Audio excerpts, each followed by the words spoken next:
कल भयानक विमान हादसे के बाद जब यह तस्वीर सामने आई तो किसी को आंखों पर यकीन ही नहीं हुआ। लाशों के ढेर के बीच से यह शख्स जिंदा उठ खड़ा हुआ और खुद ही अस्पताल की ओर दौड़ पड़ा।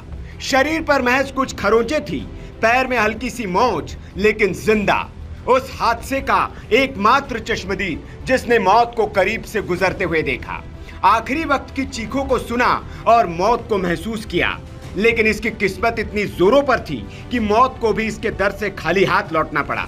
विश्वास कुमार रमेश अकेले पैसेंजर है जो हादसे में जिंदा बचे हैं।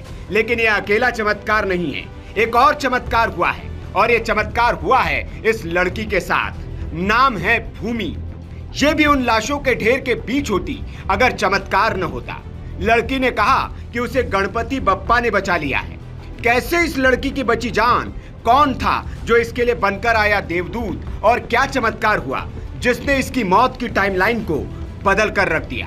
तो आपको बता दें कि तारीख थी 12 जून साल 2025 और दिन गुरुवार और वक्त दोपहर 1:10। एयर इंडिया का बोइंग 787 ड्रीमलाइनर अहमदाबाद से लंदन के लिए रवाना होने को तैयार था। उड़ान संख्या AI-171। बोर्डिंग गेट बंद हो चुका था और विमान टेक ऑफ के महज 5 मिनट बाद ही क्रैश हो गया। 241 जिंदगियां एक ही पल में राख हो गई। लेकिन उसी त्रासदी के बीच एक चमत्कार हुआ इस लड़की के साथ, भूमि चौहान के साथ। लंदन में रहने वाली एक भारतीय महिला जो हाल ही में भारत में छुट्टियां मनाने आई थी, उसे भी इसी फ्लाइट से लंदन लौटना था AI-171 से उसी दोपहर। लेकिन 10 मिनट की देरी उसका जीवन बदल गई। शहर के ट्रैफिक में वो ना फंसती तो मौत के जाल में फंस जाती, लेकिन शहर का ट्रैफिक उसके लिए वरदान बन गया। जब वो एयरपोर्ट पहुंची तो बोर्डिंग गेट बंद हो चुका था। उसने मिन्नतें की लेकिन गेट नहीं खुला और उसे निराश होकर लौटना पड़ा।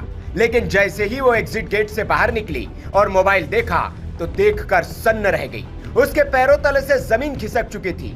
खबर आई कि AI-171 क्रैश हो चुका है, वही विमान जिसमें वो सवार होती अगर ट्रैफिक न होता। ये देखते ही भूमि सन्न हो गई। इसके बाद